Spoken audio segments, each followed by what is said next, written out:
Hello and welcome to this 737-800NGX tutorial from Cold and Dark. I'm Ian65 and I'll be guiding you through the Cold and Dark startup of this particular aircraft.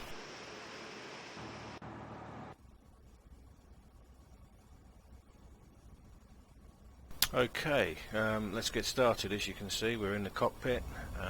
Everything's cold and dark, everything's off, and now we need to power the aircraft up.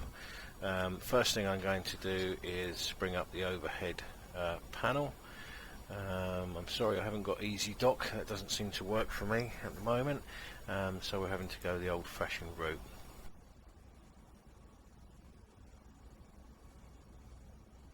Okay, this is the 737-800 overhead,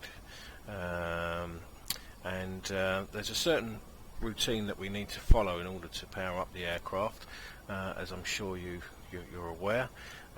So let's get started. The first thing we need to do is switch the battery on, and as you can see, the battery is up in this area here. It's got a safety cover as well, which we need to put on. So the first thing we're going to do then is switch the battery on, and as you can see, lots of lights come on. Let's close the safety cover. Okay, the next thing we need to do is just down to the right here, we can see the emergency lighting for the aircraft, and we need to arm that.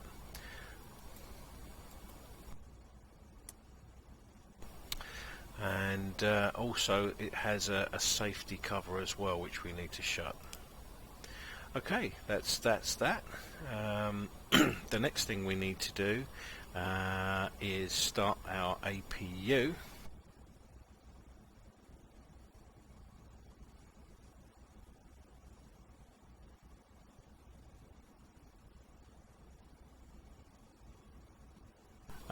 And in order to do that, what we need to do is come down to our fuel pumps, and we need to turn on the bottom left hand one. That controls the auxiliary power unit at the rear of the aircraft, which is a small jet built into the tail, and that's required in order to start the engines, which we'll be doing a little bit later. So first of all, turn on the aft fuel pump, and if we come down to the bottom here, you can see that under APU we've got off, on and start, and we're going to start the APU. Make sure you push the lever all the way to the bottom. Now, an indication that the APU is going to start is this window here, and this gauge will hopefully start to go up in a moment. There it goes, and that's just showing us that the APU is starting.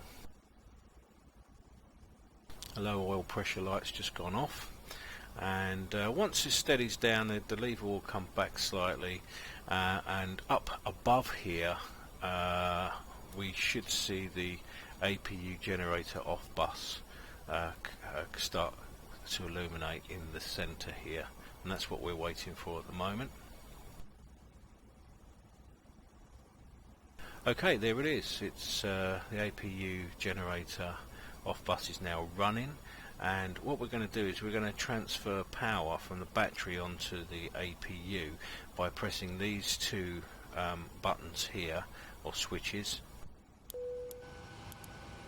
And now we've powered up the aircraft, so the APU is running, and the aircraft is now bringing its electrical power directly from the auxiliary power unit at the rear of the aircraft, the small jet engine that we've just started.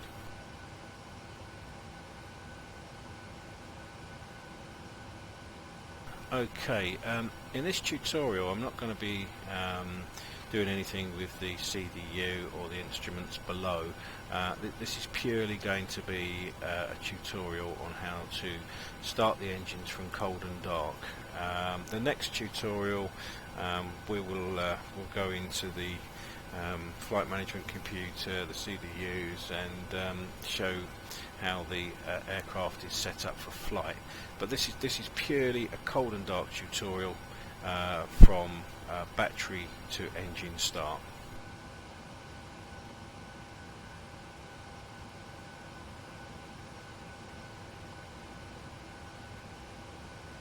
Okay, the next sequence, what we'll do first is we're gonna turn on the seat belts, which is these two switches here. And the other thing we need to do as well is we need to turn on the anti-collision and the logo. The anti-collision light is just to show that there's pilots working in the cockpit, and we should have turned it on actually when we started the auxiliary power unit. Just as a kind of warning that you know, the pilots are in the cockpit and the aircraft is ready in for flight. Okay, let's go through some bits and pieces. We're going to start at the bottom left with the fuel pumps, and we're going to work our way up and across. So let's turn the fuel pumps on because we're going to start the engines. So we'll start all those on. As you know, we started the aft pump first for the auxiliary power unit, so we switched all those on. So if we come up now on the left hand side, you can see here there's a yaw damper. We can't switch that on yet until we've powered up the aircraft engines, so we'll leave that for now. There's nothing else there that needs to be looked at. Running down the electrical side of things, we don't need to change anything there at the moment because we've effectively got power onto the aircraft. Moving back up again, okay, and across. Now you can see here we have the window heat and probe pitot heat switches. They all need to be switched on.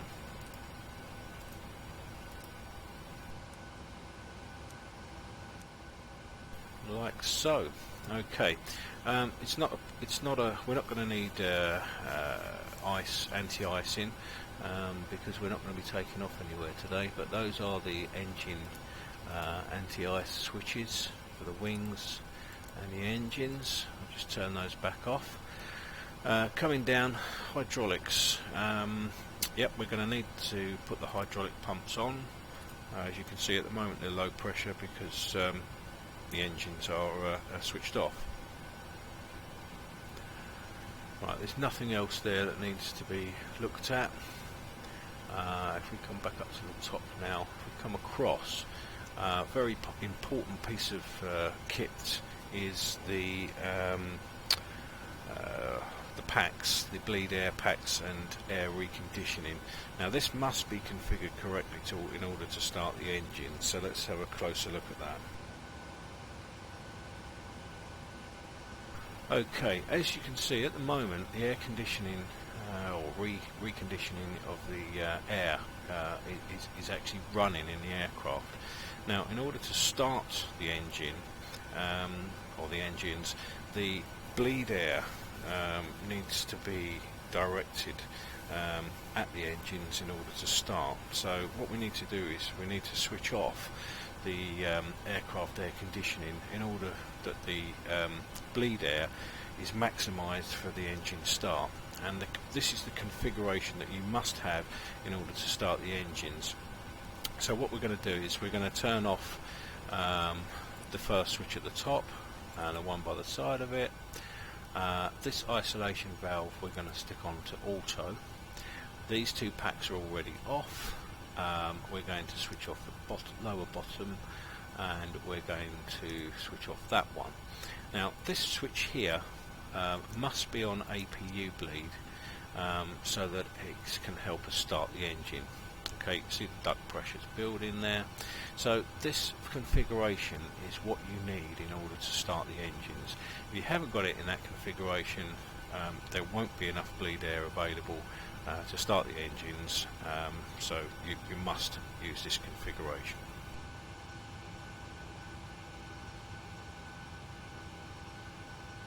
Okay, another interesting or another something else that needs to be set. This is the pressurization panel, and depending on the altitude of your flight, let's assume that we're going to be flying at 36,000 feet. This needs to be set up in order to pressurize the cabin properly.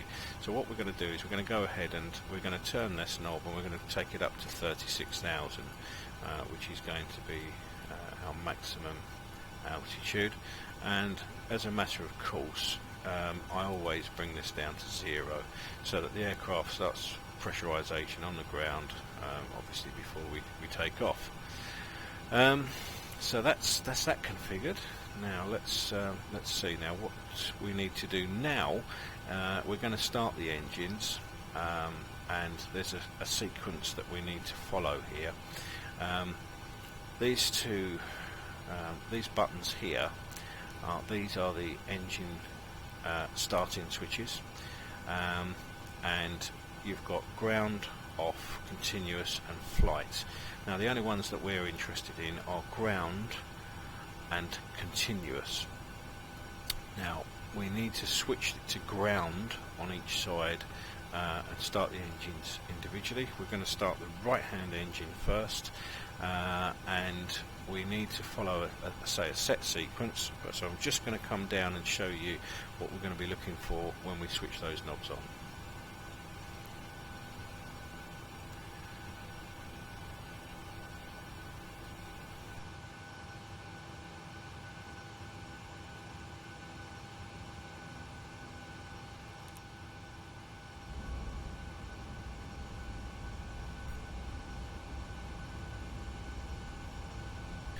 Okay, now this is the N2 engine gauge, and what we're going to do is when we start the engine above, this N2 will start to climb, and when it gets to 25, that's the N2 blade, the blade at the very front of the engine. When that gets to 25, we are then going to cut the fuel in. These two levers here, 1 and 2, they are the fuel cut-offs. At the moment they're cut, the fuel is cut from the engines, but what we're going to do is we're going to cut those in, as you can see, once the count on the N2 gets to 25. Okay, and what will happen then is this main engine panel here, you'll see that the N1, the main part of the engine, will then start to turn over and start. At the moment, low oil pressure, there's nothing running through there, and you can see with just below that, that's the actual fuel quantity, which we're not interested in at the moment, because we're not actually going to go for a flight. So that's the next thing to do. And actually there's one other thing I'm going to show you before we start the engines, which I should have done on the overhead panel.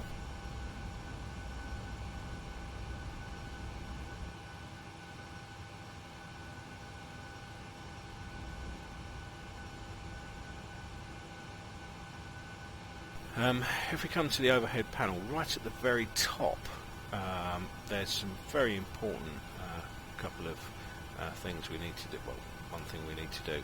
These two switches here align the IRS, the inertial reference system, which we need for navigation, and it basically tells the aircraft where we are and in the world, so that when we set up the flight management computer for flight, it can work out all it needs to do for the flight.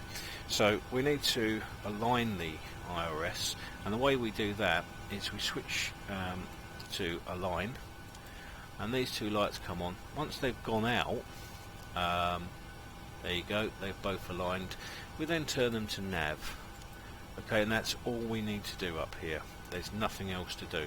But if you don't do that, you won't be able to use your flight management computer, and it just won't function. So please make sure that if you're doing a cold and dark startup, you align the IRS as well.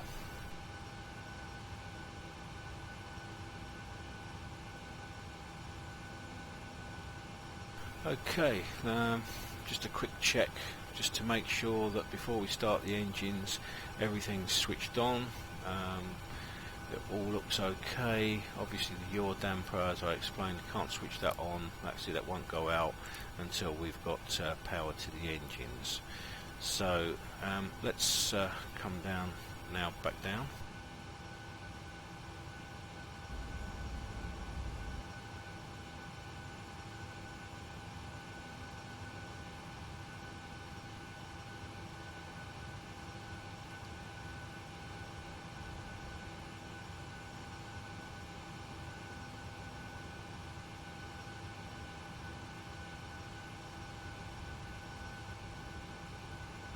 Okay, I suspect we better close the air doors.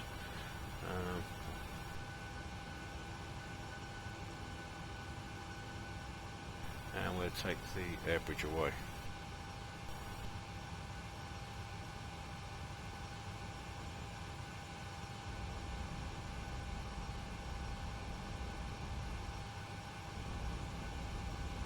Okay, we're now ready to start the engines, so let's go ahead and show you how to do that. First thing we're going to do is go up to the overhead.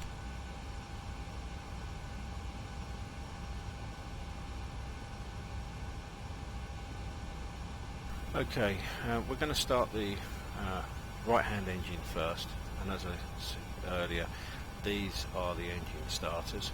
So we're going to switch that over to the right hand engine, and we're going to toggle this switch to ground.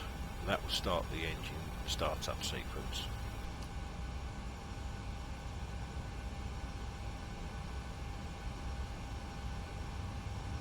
Now, as you can see, the N2 is now beginning to run up, and what we're going to do is we're waiting for it to get to 25, if you remember, and then we're going to cut the fuel in, which is now, and you'll start to see the main engine panel above the N1 blade start to turn, and the engine is beginning to start.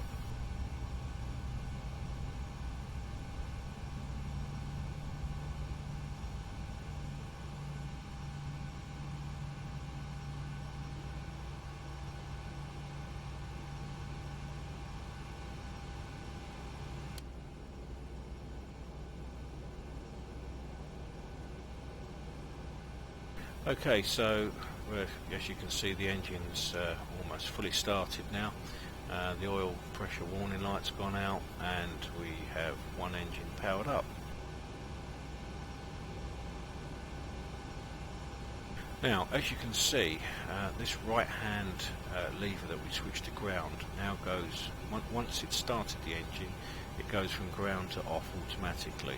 So now we're going to go ahead and start the left hand engine.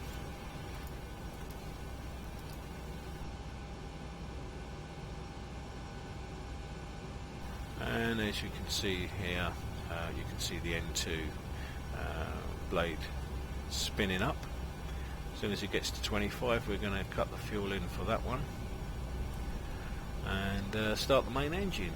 And it's just going up, 24, 25. Okay, we've cut that in with the fuel levers there, and as you can see above the N1, main part of the engine is beginning to run up. Start valves open, and the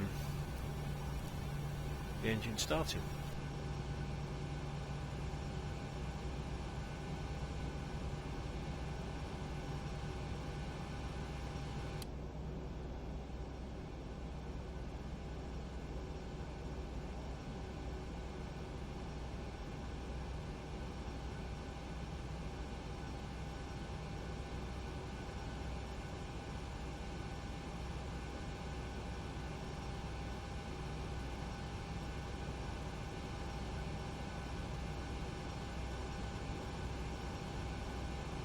Okay, so you can now see that our two engine starters have returned to the off position. At this point, I'm going to put the strobe lights on, to strobe and steady.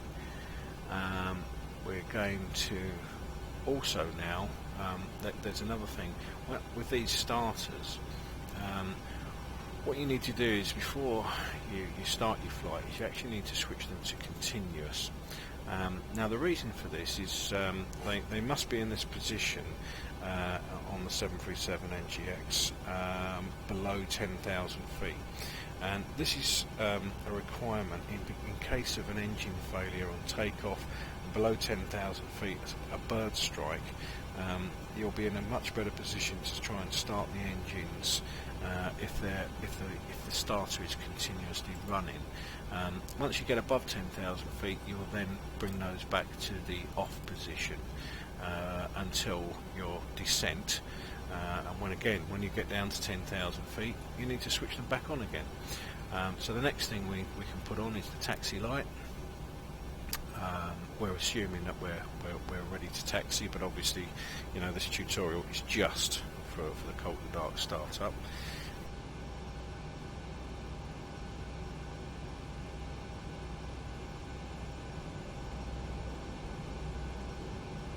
Okay, now I'm just going to go back to the overhead panel now.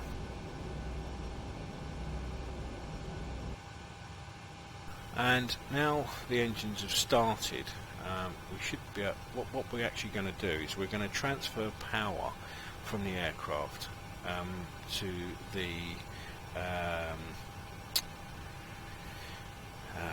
back from.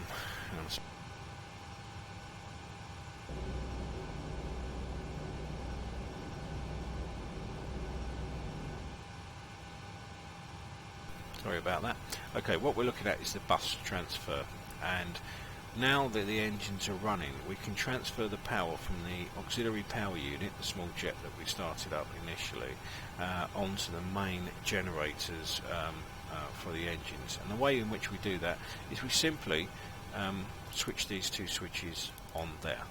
Now, what's happened now is that the electrical power is actually running from the engines, not the APU. So that's the APU is now finished with. It's done its job.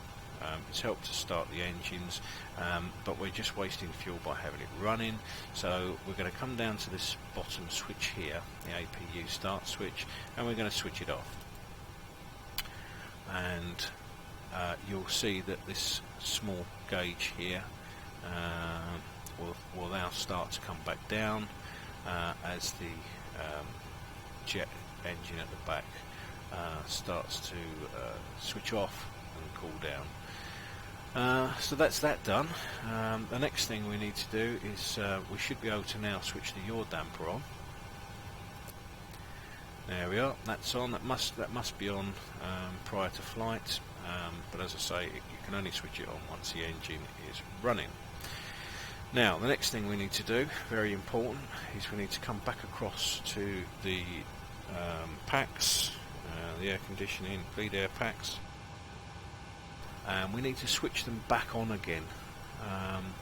So literally just bring those down to auto, put the L packs onto high. This one can come on, that one can come on. Now the bleed air one, we finish with that because that's the one that we helped us start the engines, if you remember. So we don't need that anymore, so we can just switch that one off. And that's the configuration that you need to have for flight. You can leave this one in the center on auto, that's fine. And now the aircraft is pressurizing and recycling the air within the aircraft.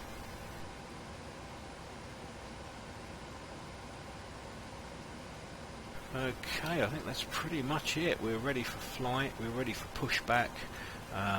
If we had set up the FMC, etc., then obviously we'd be ready for flight. This tutorial was just to show you how to start the engines from cold and dark, nothing else. In the next tutorial we'll go through programming the FMC, ready for taxiing and takeoff. My name's Ian65. You can find me on JetEU, both on IVAO, fly on there, and you can also find me on various other bits and pieces.